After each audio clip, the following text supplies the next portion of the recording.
Hello guys, स्वागत है आपको हमारे यूट्यूब चैनल एनके क्लासेस में। चलिए, तो आज हम लोग इस जो है साइंस का जो इससे पहले जो देखे थे पार्ट 1, उसका जो है आज हम उसी का पूरा करने वाले हैं पार्ट 2 से। तो चलिए, तो आज हम लोग पार्ट 2 में इसको आज जो भी 40 ऑब्जेक्टिव बचा हुआ इसको पूरा करेंगे। तो चलिए आज का इस सेशन को स्टार्ट करते हैं। चलिए देखिए, इससे पहले देखिए हम 40 को क्वेश्चन देखे थे इसके ऊपर वाला, लेकिन आज जो है हम इसे 40 से आगे देखेंगे 41 से। चलिए तो आज देखते हैं क्या बोला। अपमार्जक से बनाए जाते हैं, तो आप लोग जानते होंगे अपमार्जक से सर्प बनाए जाते हैं, तो इसे होगा सर्प एक्सल। लेकिन सर्प इजी वाला नहीं होगा क्योंकि ये दूसरा में आ जाता है। ये इसका आंसर ए होगा सर्प एक्सल। चलिए अगला देखते हैं क्या बोला। सौर सेल में किसका उपयोग किया जाता है? तो सौर सेल मतलब वो नहीं, सौर ऊर्जा होता है जिस सौर मतलब ये सूर्य के विकिरण से उसमें इलेक्ट्रिक बनाया जाता है, तो उसमें सिलिकॉन का उपयोग होता है। इसका आंसर होगा वी। चलिए अगला देखते हैं। निम्नलिखित में किसका उपयोग खाना बनाने वाले ईंधन में नहीं होता है? मतलब बोला इनमें से खाना बनाने वाले ईंधन में नहीं होता है। तो इसे देखिए, ये देखिए एलपीजी का तो होता है, ये जो घर में सिलेंडर में आता है, बायोगैस का भी होता है और कोयला का भी होता है। लेकिन सीएनजी का उपयोग घर में नहीं होता है। इसका उपयोग गाड़ी में होता है, मतलब गाड़ी वाले में होता है। चलिए अगला देखते हैं क्या बोला। देखिए देखिए क्या बोला, 2 कॉपर प्लस O2 ये डैश 2CuO, मतलब ये कौन सा अभिक्रिया है ये पूछ रहा है। तो चलिए देखिए इसमें कौन सा होगा, जिसमें देखिए ऑक्सीजन जुड़ रहा है यहाँ पर, तो जिससे ऑक्सीजन जुड़ता है उसका होता है ऑक्सीकरण। तो ये कौन सा अभिक्रिया है? तो ऑक्सीकरण अभिक्रिया। तो इसका आंसर ये हो जाएगा ऑक्सीकरण। चलिए अगला देखते हैं। देखिए क्या बोला, निम्नलिखित में कौन सा समीकरण संतुलित नहीं है? मतलब संतुलित नहीं है। तो चलिए देखिए, जिसमें यहाँ हाइड्रोजन 2 है तो यहाँ भी हाइड्रोजन 2 है, क्लोरीन 2 है तो क्लोरीन यहाँ पर भी 2 है। इसे देखिए यहाँ ये Pb यहाँ पर 1 है तो यहाँ भी Pb 1 है। देखिए यहाँ से N 1 है तो यहाँ पर भी 1 है।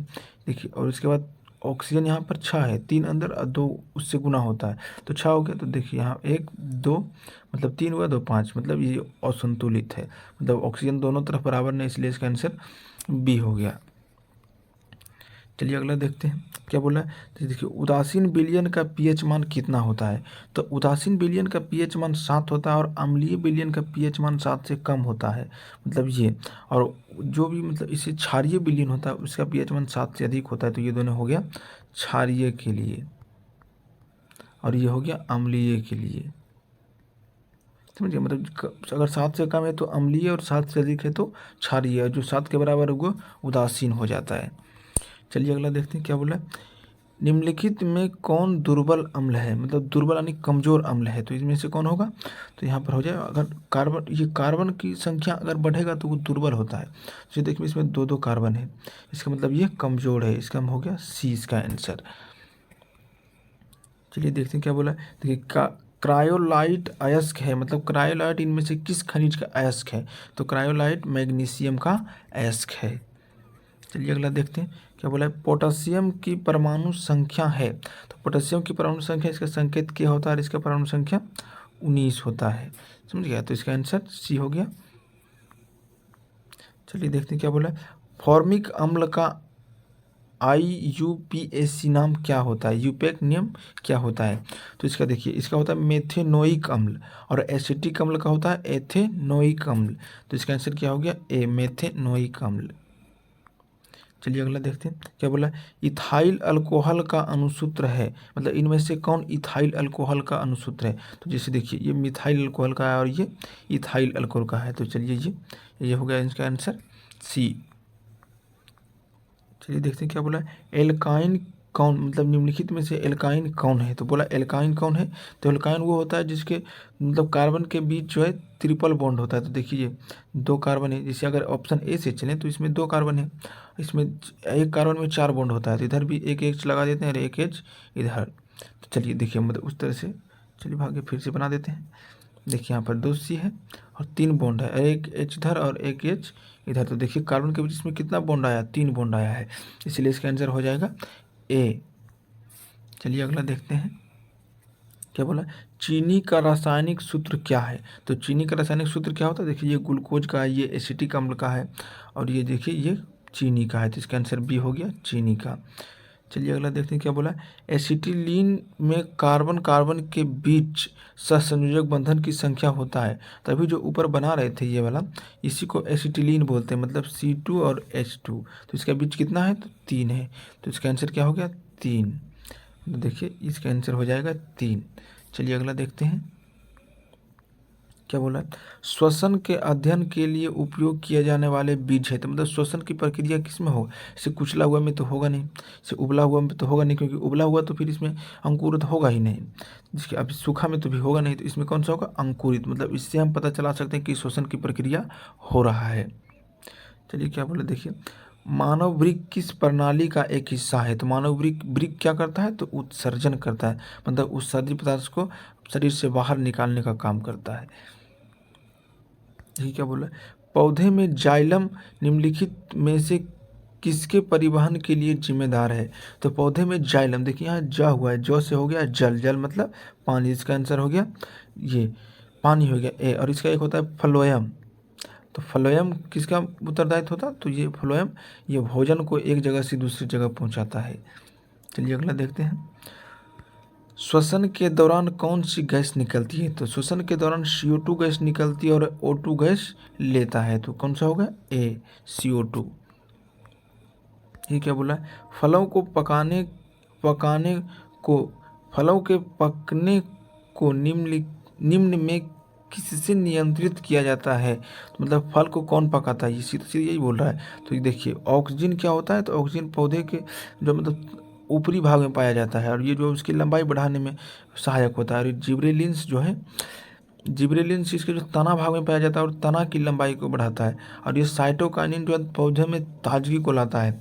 और एथिलीन जो उसमें जो भी फल होता है उसको पकाने का काम करता है। तो इसके लिए जिम्मेदार कौन है, तो इसके लिए सी हो गया इसका आंसर। देखिए क्या बोला है, न्यूरॉन का वह हिस्सा जहाँ जानकारी हासिल किया जाता है उसको क्या बोलता है, इसको डेंड्राइट बोलते हैं। तो ए हो गया इसका आंसर डेंड्राइट। चलिए इसका देखिए अगला, निम्नलिखित में कौन आपातकाल हार्मोन है।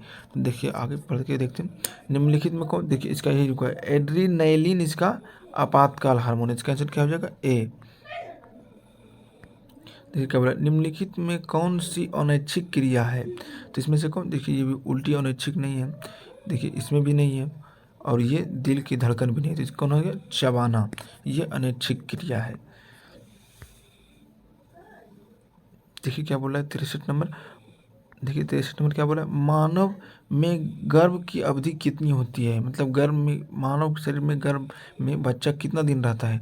इसका आंसर क्या होगा, तो 270 हो जाएगा, 9 मंथ हो जाएगा 270। देखिए क्या बोला, गंगा एक्शन प्लान कब शुरू हुआ। गंगा एक्शन प्लान कहने का मतलब गंगा को साफ करने का प्लान कब हुआ। तो ये 1985 में आया था, तो वही होगा 1985। चलिए अगला देखते हैं क्या बोला, मुकुलन द्वारा अलैंगिक जनन निम्नलिखित में किसमें होता है। तो मुकुलन द्वारा लैंगिक जनन ईस्ट में होता है। इसका आंसर हो जाएगा ए, ईस्ट। चलिए अगला देखते हैं क्या बोला, निम्नलिखित में कौन सी बीमारी श्वसन तंत्र से संबंधित है। तो मतलब कौन सी बीमारी श्वसन में होता है, तो इसका हो गया बी, टीबी। देखिए क्या बोला है, मनुष्य और अन्य मांसाहारी जीव निम्नलिखित में किसका पाचन नहीं कर पाते हैं। तो देखिए प्रोटीन का भी होता है, वसा का भी होता है। ये सोल्यूलूज जो है इसका पाचन मनुष्य और कुछ मांसाहारी जीव भी नहीं कर पाते। इसका आंसर क्या हो जाएगा, वी। क्या बोला है, ब्रेन हेमरेज का मुख्य कारण क्या है। तो ब्रेन हेमरेज का मुख्य कारण है हाइपरटेंशन, मतलब नस का फट जाना। तो इसका हो गया सी हो जाएगा आंसर इसका। चलिए देखिए क्या बोला है, निम्न में से परजीवी पादप का उदाहरण क्या है। तो पादप मतलब पौधा, तो ये कर्षकूटा हो गया इसका उदाहरण, बी हो गया इसका आंसर।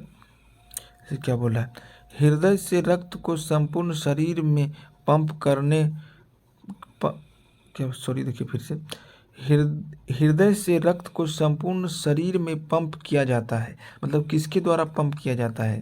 देखिए इसमें क्या लिखा है, देखिए ये जो है अगर देखा जाए तो इसमें नीलय हो गया, हो भी जाएगा, और फेफड़ा और यहाँ पर अलिंदो द्वारा भी। तो इसका आंसर क्या हो गया, डी हो जाएगा।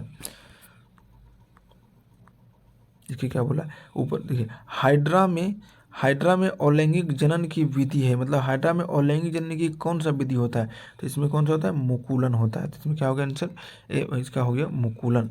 देखिए क्या बोला है, जनन संचारित रोग क्या है, मतलब जनन से कौन सा रोग होता है, देखिए सिफिलिस भी होता है, एड्स भी होता है और गोनोरिया भी होता है। इसका आंसर क्या हो जाएगा, डी, इनमें से सभी। चलिए अगला देखिए क्या बोला है, पुष्प का सबसे बाहरी भाग क्या होता है, तो पुष्प का सबसे बाहरी भाग क्या होता है, तो ये वाह दलपुंजी होता है। इसमें पुष्प का जो बाहर का हिस्सा इस तरह से होता है, तो ये जो है इसी को बोलते हैं वाह दलपुंज। ये क्या बोला है, ब्लड ए समूह में कौन सा एंटीबॉडी पाया जाता है, तो ब्लड ए वाले में बी पाया जाता है और ब्लड बी वाले में ए। इसका आंसर क्या हो जाएगा, बी, सी हो गया इसका आंसर। देखिए क्या बोला है, रक्त में ग्लूकोज की मात्रा निम्नलिखित में से कौन नहीं नियंत्रित करता है, तो इसको बोला रक्त में ग्लूकोज की मात्रा निम्नलिखित में से कौन नियंत्रित नहीं करता है, इसमें क्या हो जाएगा, इसको गैस्ट्रीन हो जाएगा इसका आंसर। चलिए तो इसका आंसर सी हो गया। देखिए क्या बोल रहा है, पादप वृद्धि हार्मोन कौन सा है, मतलब पादप में कौन सा वृद्धि होता है हार्मोन के, देखिए इसमें जिब्रेलिन्स होगा, क्योंकि देखिए ये भी जो है मनुष्य में होता है और ये भी मनुष्य में और ये भी मनुष्य में, तो इसका आंसर हो गया ए, जिब्रेलिन। चलिए अगला देखते हैं क्या बोला, हार्मोन स्रावित होता है, मतलब हार्मोन स्रावित कहाँ से होता है, तो हार्मोन ये अंतःस्रावी ग्रंथियों से स्रावित होता है। इसका आंसर ए हो जाएगा। चलिए देखते हैं क्या बोला है, मनुष्य के मुख गुहा में कितने जोड़ीदार ग्रंथि होता है, तो मनुष्य के मुख गुहा में 3 जोड़ीदार ग्रंथि होता है। चलिए अगला देखते हैं क्या बोला, देखिए बोला एड्रोजोन है, मतलब एड्रोजन है तो क्या है, तो यह एक मेल हार्मोन है जो कि पुरुष में पाया जाता है। चलिए अगला देखते हैं क्या बोला है, मटर को अपने प्रयोग के लिए किसने चुना था, तो मटर का प्रयोग किसने किया था, तो मेंडल ने किया था। इसका आंसर ए हो गया, मेंडल ने। चलिए तो आज के लिए इतना ही, जो है आज का ये जो साइंस का जो पार्ट 2 वीडियो था आज ये ख़त्म हो गया। चलिए और अगला और मतलब इसी तरह से आप अगर वीडियो देखना चाहते हैं ऑब्जेक्टिव एवं सब्जेक्टिव का, तो मेरे चैनल को लाइक शेयर एवं सब्सक्राइब कीजिए। चलिए आज के लिए इतना ही, थैंक यू।